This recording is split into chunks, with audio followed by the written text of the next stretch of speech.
Assalamualaikum warahmatullahi wabarakatuh. Selamat datang di podcast Mondro Genis Manca. Kembali lagi bersama saya, host yang terkeren dan terganteng di antara host-host yang lain, Muhammad Jindar Harun. Saya biasa dipanggil Pak Jindar, biasa dipanggil Pak Ibon, biasa dipanggil Pak Kumis. 3 nama tersebut adalah nama panggilan yang dimana sobat-sobat semanca bisa memanggil nama tersebut.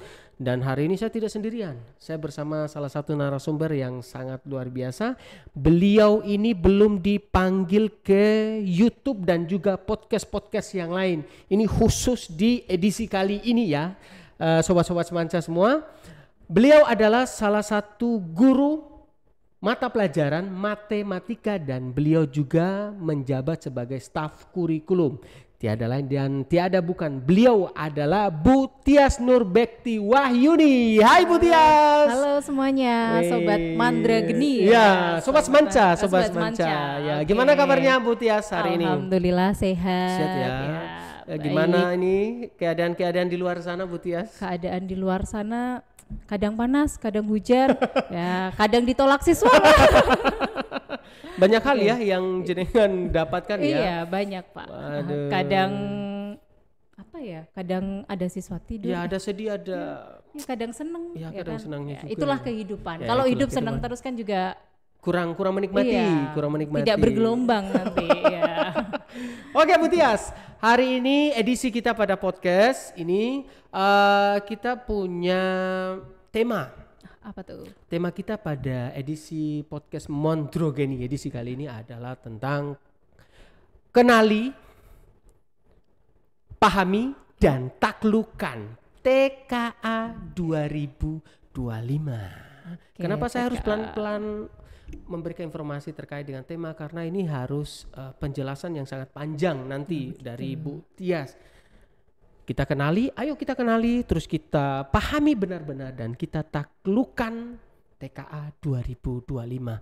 Dan begini Bu Tias, tapi sebelum sampai di sana saya ingin menyampaikan kepada seluruh sobat-sobat semanca atau teman-teman di luar sana, jangan lupa di like, di subscribe dan juga di komen ya, biar nanti kita semakin semangat memberikan informasi-informasi terkait info-info sekolah. Ya, nanti alumni-alumni juga pasti akan tahu terkait wah sekolah kita sekarang udah seperti ini gitu ya. Dan memulai terkait dengan TKA ini saya pengen menanyakan sih Bu Tias. Apa nih? Karena orang-orang di luar sana kan kaget. Kok TKA di SNBP itu ada? Terus ya. Anak-anak itu panik terkait dengan TKA. Pak, kok bisa TKA itu ada? Kenapa nggak langsung SNBP itu saja? Terus ya sudah kita tinggal langsung menunggu saja hasilnya. Nah ini menarik terkait dengan hal ini. Maka kita datangkan Bu Tias di sini untuk memberikan informasi terkait dengan TKA. Untuk pertanyaan awal saya pengen bertanya deh Bu Tias terkait dengan apa sih definisi atau pengertian dari TKA itu sendiri. Monggo. Oke, terima kasih ya Pak Jindar atas waktunya. Jadi TKA adalah tes kemampuan akademik. Oh, tes kemampuan akademik ya? Iya, nah tes kemampuan akademik ini adalah asesmen nasional yang dirancang oleh Menteri Pendidikan Dasar. Menteri Pendidikan, oke. Dan menengah ya, Mendikdasmen ya, Mendikdasmen. Nah, tujuannya ini nanti untuk mengukur capaian belajar peserta didik, terutama di jenjang akhir supaya lebih objektif dan terstandar seperti itu TKA. Jadi untuk mengukur yang di jenjang akhir ya, tapi jangan dijadikan sebagai momok ya. Oh iya. Ya, tapi kan ada kekhawatiran juga kan terkait dengan hal itu. Panik mereka terkait dengan TKA. Ya, karena baru tahun pertama ya. Ya ini betul, TKA. Betul sekali. Seperti Nah itu. terkait dengan TKA ini sendiri itu kan udah tahu nih definisi dari TKA, kemampuan tes kemampuan akademiknya. Terus tujuan dari tes kemampuan akademik itu apa sebenarnya? Nah, tujuan dari TKA ini sendiri kan tadi untuk mengukur capaian belajar peserta didik di jenjang akhir. Jadi nanti hasilnya itu bisa digunakan untuk mendaftar ke jenjang berikutnya. Jadi kalau misal yang di SD nanti di kelas 6 untuk mendaftar di SMP, SMP ke SMA dan seterusnya. Nah, di sekolahan kita ini sendiri nanti yang di SMA di jenjang akhir kemudian nanti digunakan untuk ke seleksi prestasi berbasis prestasi. Jadi seperti SNBP atau mungkin nanti bisa dimanfaatkan untuk mendaftar beasiswa, mencari lapangan pekerjaan dan lain sebagainya. Seperti itu, Pak. Jadi banyak sebenarnya manfaat dari TKA ini. Berarti itu penting ya untuk Iya. terkait dengan siswa-siswi yang ingin ke jenjang selanjutnya lah ya. Iya, benar. Oke, terkait dengan tujuan tersebut kan menarik ini, tujuannya banyak hal, manfaatnya juga banyak hal. Nah, terus siapa saja sih yang berhak untuk mengikuti tes kemampuan akademik? Apakah hanya kelas 12, apakah hanya kelas 11 atau hanya kelas 10 atau semuanya boleh? Atau seperti apa? Itu yang perlu kita minta penjelasan dari Bu Tias nih. Oke, karena TKA itu untuk di jenjang akhir, di TKA 2025 ini nanti di sekolahan kita dihimbau untuk seluruh siswa kelas 12 mengikuti TKA. Nah, kenapa kok di sini hanya siswa kelas 12? Karena memang satu ketentuannya di jenjang akhir. Dan kenapa menghimbau untuk seluruh siswa? Padahal kita ketahui sendiri tidak bersifat wajib ya. Nah, tapi di sekolahan kita ini mengupayakan, mengantisipasi yang seperti kita ketahui sendiri, regulasi aturan di negara kita itu mudah sekali untuk berubah. Jadi aturan ya aturan-aturan yang ada di negara kan kadang suka berubah, apalagi yang terkait dengan pendidikan kan. Nah, jadi kita mengantisipasi barangkali nanti ada siswa yang gap year dan lain sebagainya, untuk kedepannya nanti misal TKA ini terpakai, itu kan bisa dimanfaatkan oleh mereka. Jadi tidak kesulitan nanti jangan-jangan ketika mau mendaftar tidak punya nilai TKA dan lain sebagainya. Jadi ini salah satu upaya kita untuk bentuk kepedulian kita terhadap siswa yang ada di sini, seperti itu, Pak. Berarti kelas 10 dan kelas 11 ini kan harus sudah punya persiapan juga. Setidaknya kan penjelasan dari Bu Tias ini kan nanti sobat-sobat semanca atau anak-anak yang di kelas 10, kelas 11 kan mereka udah tahu terkait dengan definisi atau pengertian manfaat, terus tujuannya apa kan. Fungsinya dan manfaat dari podcast ini kan biar teman-teman di luar sana bisa tahu. Nah, menarik ini terkait dengan nilai. Mata pelajaran apa saja sih yang rencana diujikan atau diujiankan? Kira-kira mata pelajaran apa saja, Bu Tias? Mata pelajaran yang diujikan di TKA untuk di jenjang SMA ini nanti ada 5. Nah, 5? Iya, ada 5. 3 untuk mata pelajaran wajib, jadi seluruh siswa mata pelajarannya itu matematika, bahasa Indonesia, bahasa Inggris. Kemudian ada 2 mata pelajaran pilihan. Nah, pilihan di sini kalau menurut keputusan Menteri Pendidikan Dasar dan Menengah di nomor 95M tahun 2025 itu ada 19 mata pelajaran pilihan. Wow, banyak ya? Ada banyak. Tapi cuma milih 2. Nah, kebetulan di bulan Juli kemarin di awal-awal itu kami sudah mendata seluruh siswa kelas 12 dan totalnya ada 11 pilihan yang diambil dari seluruh siswa. Oh, banyak ya? Ya, ada matematika lanjut, bahasa Indonesia lanjut, bahasa Inggris lanjut, PKWU, fisika, kimia, biologi, sosiologi, sejarah, geografi dan juga ekonomi. Wow, jadi itu yang dipilih oleh siswa kita. Iya, yang kebetulan juga disesuaikan dengan apa yang mereka peroleh di 2 tahun terakhir ini, seperti itu. Berarti mereka memilih terkait dengan mata pelajaran pilihan kan sesuai dengan keinginan mereka juga kan? Iya, dibebaskan. Untuk mendaftar ya, mungkin ada yang ngambil biologi, kimia untuk menjadi dokter, ada juga yang ngambil teknik, ada juga yang pengen ngambil sosial, otomatis kan sesuai dengan kemampuan mereka. Jadi kan kita tidak membatasi bahwa wah kamu ambil ini saja, tetapi kan mereka punya kesempatan di 2 pilihan ini untuk mengembangkan apa yang mereka punya gitu ya. Oke, terkait dengan mata pelajaran ini, apakah nilai TKA nanti pada saat setelah ujian itu mempengaruhi nilai rapot atau tidak menurut Bu Tias seperti apa? Untuk nilai TKA ini karena TKA itu kan awal mula dirancang oleh Menteri Pendidikan ya. Nah, jadi untuk nilai TKA tidak mempengaruhi nilai rapot. Nah, karena nilai rapot itu nanti punyanya peserta didik itu diperoleh dari hasil harian ketika bersama Bapak Ibu guru mata pelajaran terkait dan juga dari hasil assessment yang diselenggarakan oleh guru dan juga sekolah.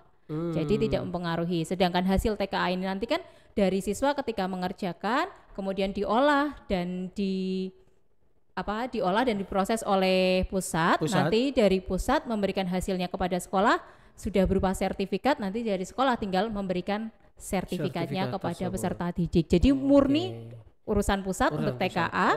Nah, jadi untuk rapot nanti diproses dari harian ketika berada di sekolah seperti itu. Oke, berarti ini ya Sobat Semanca dan teman-teman di luar sana untuk kelas 10 dan juga kelas 11 kalian juga harus dapat informasi dari Bu Tias ini tidak mempengaruhi terkait dengan nilai rapot kan ada semester 1, 2, 3, 4, 5 itu murni kan dari sekolah. Iya, Otomatisnya benar. tidak ada campur tangan terkait dengan hal itu di pusat. Iya. Jadi kan untuk hal ini teman-teman atau anak-anak didik kelas 10, kelas 11 itu punya persiapan biar nanti akan masuk eligible namanya. Iya, benar, eligible, Pak. SNBP ya. Iya. Seleksi nasional berbasis prestasi atau Iya. nilai raport itu tadi. Oke, terkait dengan hal itu TKA ini bentuk soal atau terkait dengan TKA itu seperti apa sih bentuk soal ininya? Oke. Nah, dari TKI nanti katanya menurut juknis yang sudah dibagikan itu ya, di situ nanti ada 3 tipe soal. Oh, Ya, 3 tipe soal semua pilihan ganda. Yang pertama, jenis pilihan ganda untuk sederhana. Jadi nanti disajikan ada beberapa opsi. Kalau SMA biasanya ada 5 opsi ya. Nanti dari 5 opsi itu siswa disuruh memilih satu jawaban benar. Oh, Ya, satu jawaban. ya itu yang pilihan ganda sederhana. Kemudian ada pilihan ganda kompleks MCMA, multiple choice, multiple answer. Nah, jadi nanti disajikan ada beberapa pernyataan, kemudian siswa diminta memilih lebih dari satu jawaban benar. Kemudian yang ketiga nanti ada pilihan ganda kompleks kategori. Nah, di kategori ini nanti disajikan sekian banyak pernyataan. Peserta didik diminta untuk menentukan mana pernyataan benar, mana pernyataan salah. Semuanya harus diisi. Oh, pernyataan 1 benar, 2 salah dan seterusnya seperti itu. Atau mungkin nanti sesuai tidak sesuai. Jadi bentuk pernyataannya seperti itu. Jadi ada 3 bentuk. Ya, ada 3 bentuk ya. Wah, itu sangat luar biasa ya 3 bentuk soal. Jadi terkait dengan TKA ini juga ini bagaimana sekolah mempersiapkan untuk anak-anak ini sekolah sejauh mana sih sekolah SMA Negeri 1 Cangkringan ini mempersiapkan anak-anak didik kelas 12 untuk mengikuti tes TKA ini. Yang saya dengar akhir-akhir ini sekolah ini sudah punya persiapan yang matang dalam artian ketika ada informasi dari pihak pusat itu mereka udah punya keberanian untuk mendatangkan dari pihak luar untuk memberikan informasi terkait dengan TKA itu. Bagaimana dari sekolah SMA Negeri 1 Cangkringan Bu Tias? Oke, dari SMA Negeri 1 Cangkringan ini karena di awal waktu ada info TKA terus dari sekolah langsung membentuk ada tim TKA, kemudian dari kurikulum juga sudah bekerja sama dengan BK. Kami mengadakan beberapa hal ya. Yang pertama dari sekolah ada yang namanya bimbingan TKA. Nah, bimbingan TKA ini ya kami menghadirkan pengajar dari luar yang sudah berpengalaman. Nah, harapannya ketika ada pengajar yang jauh lebih berpengalaman dan lebih fresh kan ya. Sertifikasi juga kayaknya ya. Iya, lebih fresh kan. Jadi peserta didik kan lebih motivasi belajarnya lebih kalau tiap hari matematika lanjut Bu Tias, terus habis itu pembimbingan Bu Tias lagi kok manusia di dunia ini apa hanya Bu Tias, nanti mereka seperti itu betul. Ya, jadi dicarikan pembimbing dari luar yang sudah berpengalaman supaya mereka lebih termotivasi. Nah, pembimbingan ini sudah dilaksanakan dari bulan Agustus ya, dari bulan Agustus, September sampai Oktober akhir ini. Berarti 2 bulan lebih ya? Iya, 2 bulan lebih. Kemudian tadi sudah ada pembimbingan, yang kedua ada tryout. Nah, tryout terkait TKA. Sekolahan bekerja sama dengan Bimbel dan juga dengan Dinas Pendidikan mengadakan tryout untuk siswa kelas 12. Harapannya nanti mereka menjadi lebih siap, menjadi motivasinya juga lebih tinggi, kemudian mereka jadi mengetahui tipe-tipe soal, ternyata tipe soal TKA nanti kurang lebih seperti ini, jadi mereka sudah punya gambaran seperti itu. Kemudian yang ketiga dari sekolah rencananya di akhir bulan ini akan mengadakan kegiatan parenting untuk kelas 12. Parenting. Ya, parenting. Nanti kita akan menghadirkan orang tua wali semua kelas 12 ya. Salah satu aja, ayah atau ibu aja, nanti semua penuh Pak. Orang tua ya. Ya, orang tua wali. Itu untuk apa sih undang orang tua? Iya. Sama narasumber nanti. Jadi nanti kita tujuannya kegiatan itu untuk memberikan informasi terkait TKA dan juga untuk menjaga komunikasi yang baik dengan orang tua. Jadi biar dari sekolah sudah mendukung, dari rumah juga ikut mendukung. Jadi biar terjalin dipantau juga ya. Iya, terjalin komunikasi yang baik antara anak, orang tua dengan sekolah seperti itu. Itu kira-kira kapan sih Bu Ties? Apanya nih? Kira-kira untuk mengundang orang tua nih? Akhir bulan ini. Oh, akhir bulan. Akhir bulan, coba dilihat tanggal berapa akhir bulan. Biasanya kalau akhir bulan tuh kayak lemes gitu. Gitu. Tenang, nanti akhir bulan. Habis itu tanggal 1.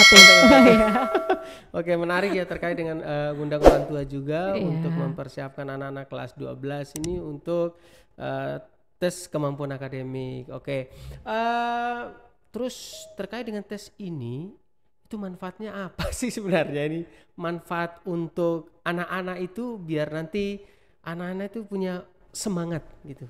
Manfaatnya apa sih? Manfaat dari TKA itu nanti kan tadi kan jelas ya untuk mendaftar ke jenjang berikutnya. Nah, kenapa kok ke jenjang berikutnya di jalur prestasi menggunakan TKA? Itu kan seperti yang kita ketahui sendiri. Ya, penilaian di rapot itu kan kadang bukan tidak terstandar ya. Jadi standar sekolah A, standar sekolah B, standar sekolah C dan seterusnya itu kan tidak sama. Jadi dengan adanya TKA nanti yang akan digunakan di jalur SNBP nanti mungkin bisa untuk digunakan standar di jalur berikutnya seperti itu. Terus selain itu juga untuk untuk Bapak Ibu guru juga jadi lebih paham dan lebih terarah ya. Oh, ternyata hal-hal yang memang harus dicapai oleh peserta didik itu ini. Jadi bisa untuk meningkatkan kemampuan Bapak Ibu guru juga dan lain sebagainya. Jadi sebenarnya banyak sekali manfaatnya. Iya, banyak sekali manfaatnya. Terus terkait dengan manfaat juga ini kita kan butuh dukungan dari setiap Bapak Ibu guru kan. Nah, ini bagaimana cara sih Bapak Ibu guru itu bisa membuat siswi yang kelas 12 itu mereka bisa semangat untuk mengikuti tes TKA ini. Mungkin ada trik-trik dari Bu Tias, mungkin ada guru-guru yang lain biar nanti siswa-siswi itu lebih semangat lagi. Ada trik-trik khusus nggak sih Bu Tias untuk buat siswa itu semangat? Trik-trik khusus ya. Trik khusus buat siswa itu semangat. Biasanya kalau saya sendiri ya, kalau pas di kelas, misal kan kadang saya motivasinya gini, silakan yang mau ambil jurusan matematika, walaupun mungkin tidak ada. Kalau anak zaman sekarang kan katanya kalau jurusan matematika malah kadang ada beberapa kelas dulu. Pas saya ngajar yang kelas 10, Bu, memang ada orang yang memilih jurusan matematika. Pusing. Padahal zaman dulu banyak, tapi memang kalau data mengatakan sekarang orang daftar matematika itu tidak sebanyak yang dulu. Tidak sebanyak dulu ya. Ya, jadi kadang motivasi kalau ternyata kamu ambil matematika lanjut, nanti ternyata bidangnya luas, bisa di teknik, bisa di ini dan lain sebagainya. Jadi kadang kalau dari saya pribadi trik-triknya untuk meningkatkan motivasi siswa dengan memberikan contoh-contoh nyata, figur-figur nyata seperti itu. Itu trik khusus dari Bu Tias ya terkait dengan TKA. Jadi sangat banyak dan diberikan informasi dari Bu Tias ini dari A sampai Z gayanya ini ya. Dari awal apa itu TKA sampai siapa yang mengikuti, terus mata pelajaran apa saja. Terus nanti bentuk soalnya seperti apa, terus nanti ada juga manfaat dan juga trik-trik khusus dari Bapak Ibu guru ya. Ini mungkin dari Bu Tias. Untuk Sobat Semanca terkait dengan TKA ini, bagaimana cara kita untuk menghadapinya itu tergantung dari dalam diri kita sendiri. Tinggal bagaimana cara kita untuk mempersiapkan. Kemarin dari Semanca dari kelas 12 juga itu didatangkan berbagai macam, dari kampus juga datang untuk tes TKA. Jadi biasanya tuh dari setiap kampus mereka mensosialisasikan terkait dengan TKA, itu pun gratis untuk siswa-siswi. Tapi kembali lagi kepada siswa, apakah mereka itu punya niat, punya komitmen untuk berkelanjutan jenjang lebih tinggi lagi setelah SMA, itu mereka punya kemampuan, semangat dan lain sebagainya itu seperti apa. Cuman dari sekolah kan harapannya mereka itu tetap untuk melanjutkan studi, karena kenapa pendidikan ini adalah utama untuk investasi mereka. Terbesar investasi untuk terbesar. Masa depan itu pendidikan. Itu juga bukan hanya guru saja yang mengatakan seperti itu, tetapi ada juga dari musisi dan ada juga orang-orang sukses yang saya sering lihat di di video-video yang dimana itu sebagai motivasi, ada orang yang mengatakan bahwa pendidikan itu adalah salah satu yang paling utama sehingga dapat membuka pikiran-pikiran di dalam diri orang tersebut untuk dapat memberikan yang ada yang positif, ada yang negatif, sehingga mereka tuh bisa dapat lebih baik dibandingkan orang yang mohon maaf mereka tidak punya semangat. Iya, gitu. benar. Mungkin ada ini Bu Tias kata-kata kepada sobat-sobat semanca biar nanti mereka punya persiapan secara matang, bukan terkait dengan TKA tapi selain itu. Oke, selain Biar itu. semangat belajar lah. Kasih tips TKA Ya. dulu boleh nggak nih? Ya boleh. Oke. Boleh untuk sobat semanca ya. Ya, untuk Oke. sobat semanca, Oke. tips dalam menghadapi TKA yang pertama. Nah, kalian itu kan sudah diberi bimbingan ya, Oke. diberi bimbingan oleh para pengajar-pengajar yang berpengalaman. Silakan dimanfaatkan ya. Datang, ikuti bimbingannya, ikut aktif di dalam bimbingan. Tidak tahu ya silakan bertanya kepada orang-orang yang memang kalian anggap untuk mampu Oke. menguasai bidang tersebut. Nah, yang berikutnya banyak latihan soal ya, banyak latihan Itu soal penting ya, itu, banyak latihan secara soal. mandiri. Jadi tidak hanya apa ya menunggu ada tryout yang dari sekolah, tapi juga secara mandiri latihan di rumah. Misal ngedrill soal dalam satu hari, oh hari ini saya mau fokus di bahasa Indonesia Ya. 2 jam. Hari berikutnya saya mau belajar bahasa Inggris 2 jam dan seterusnya, drill soal, banyak latihan soal. Karena semakin banyak kita latihan soal, itu kalau melihat soal itu kayak oh ini gampang, oh ini cepat. Jadi durasi mengerjakan soal pun tidak berlama-lama, satu soal 30 menit nggak selesai kalau seperti itu kan ya. Semakin terbiasa Iya. semakin bisa. Iya, semakin terbiasa semakin cepat dalam mengerjakan. Oke, kemudian tips berikutnya jaga kesehatan. Nah, kesehatan. jaga kesehatan. Jadi di musim yang tidak menentu seperti ini kan betul. ya, dikurangi dulu begadangnya, Begadang. ya main-main yang Main game. ya main-main yang Main game. dirasa kurang bermanfaat Ya, itu betul sekali. dikurangi dulu, dijaga kesehatannya. Karena kalau kondisi tubuh kita tidak sehat itu mau apa-apa pasti sudah Ya, sulit, tidak semangat. Iya, tidak semangat, capek. nggak bisa fokus Ya, ya kan, betul. mudah lelah dan lain sebagainya. Jaga kesehatan. Kemudian juga berusaha untuk selalu berpikir positif. Positif. Nah, dengan adanya TKA ini jangan dijadikan sebagai momok. Ya. Jangan dijadikan Jangan takut. Iya, Ya. jangan aduh TKA, aduh kita sebagai bahan kelinci percobaan Ya, ya. Banyak betul. sekali siswa yang beranggapan seperti itu. Tapi dijadikan TKA ini, oh TKA, saya akan diukur, saya akan mengerjakan soal yang terstandar sama seperti anak sekolah lain.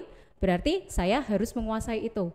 Saya harus oke. menguasai itu. Bagaimana caranya? Jadi kita ubah pola pikir kita, bukan dianggap sebagai orang yang apa-apa kok dicoba, apa-apa kok kita. Tidak seperti itu, tapi menganggap oh kalau yang lain bisa, saya juga harus Saya bisa. juga harus Jangan bisa. dibalik. Kalau yang lain bisa, kenapa harus saya? Jangan seperti itu ya. Oke. Kenapa Tuh. harus saya? Iya. Buat beban ya. Iya, kadang mindset orang kan suka Ya, seperti itu, cari betul enaknya sekali, kan ya. ya. Kemudian yang terakhir dan yang paling utama, selalu libatkan orang tua dan juga Tuhan dalam setiap langkah kita.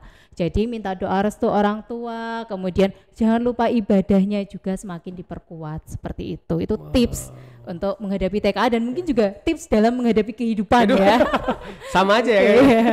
Jadi intinya kalau tips dalam menghadapi kehidupan ya berpikir positif, Betul kemudian sekali. selalu melibatkan orang-orang terdekat dan juga Tuhan. Kemudian kalau yang untuk semangat belajar siswa ya, silakan ketika kalian merasa itu susah, kalian itu sekarang dimudahkan dalam segala hal. Mendapatkan informasi itu sangat mudah, bahkan dari genggaman tangan sambil rebahan juga bisa ya kan? Iya, betul. Ya, jadi ketika merasa ketika di kelas kenapa saya tidak bisa fokus. Nah, ketika kamu merasa fokusnya itu di tempat yang sepi, ya silakan di dalam kamar kalian belajar pakai HP. Kalau merasa HP itu sangat edik banget ya dimanfaatkannya untuk hal-hal positif, Hal-hal belajar, positif. mencari informasi atau membuka YouTube yang berkaitan dengan materi yang memang kita belum paham karena Betul kalau di kelas sekali. mungkin malu bertanya malu ya kan. bertanya. Malu bertanya. Ada juga siswa-siswi yang tersebut ya mereka malu bertanya langsung kepada Bapak Ibu guru. Iya, takutnya mungkin gini. Kalau di kelas saya, kadang saya, ayo silakan bertanya, enggak ada Bu, paham. Yang menjawab paham 1-2 anak yang memang paham, yang lain tidak menjawab. Kemudian ketika saya tanya balik, mereka tidak bisa. Saya tanya, kenapa takut bertanya? Karena muka Bu Tias mengintimidasi.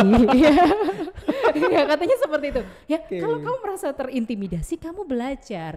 Ya, kalau kamu merasa terintimidasi, silakan belajar. Karena ketika kamu belajar, pasti kamu akan merasa ditunjuk Bu Tias, wah itu tantangan buat saya, seperti itu. Saya pasti bisa menaklukkan semua soal-soal yang ada di depan saya. Gitu.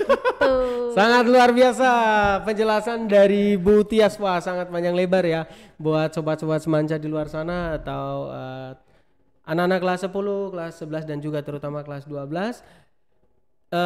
Penjelasan dari Bu Tias sangat luar biasa, mulai dari awal penjelasan sampai akhir ini, dan juga tips dari Bu Tias sangat luar biasa. Dan ini menarik, kita tunggu untuk siswa-siswi kita di kelas 12 akan menghadapi TK di bulan apa bisa Bu? November, oke. Ya? Untuk pelaksanaannya nanti ini gladi di akhir bulan ini di tanggal 27 sampai 30 Oktober. Oktober ya? Iya, Oktober. Tapi gladinya. Kemudian nanti pelaksanaannya di minggu depannya atau di awal November tanggal 3 sampai 6 November. 3 sampai berarti awal ya? Iya, awal November. Terus nanti dari sekolahan kita akan dibuat jadi 2 gelombang. Gelombang pertama 3 dan 4 November. Nanti hari pertama itu untuk mapel wajib, hari kedua untuk mapel pilihan, ya, mata pelajaran pilihan. Dan di setiap harinya itu nanti dibagi jadi 2 sesi. Ya, jadi di gelombang pertama sesi pertama 12A, di gelombang kedua sesi pertama 12B, kemudian di hari berikutnya gelombang kedua sesi pertama 12C, dan di yang akhir gelombang kedua sesi kedua adalah 12D. Jadi pelaksananya seperti itu teknisnya ya.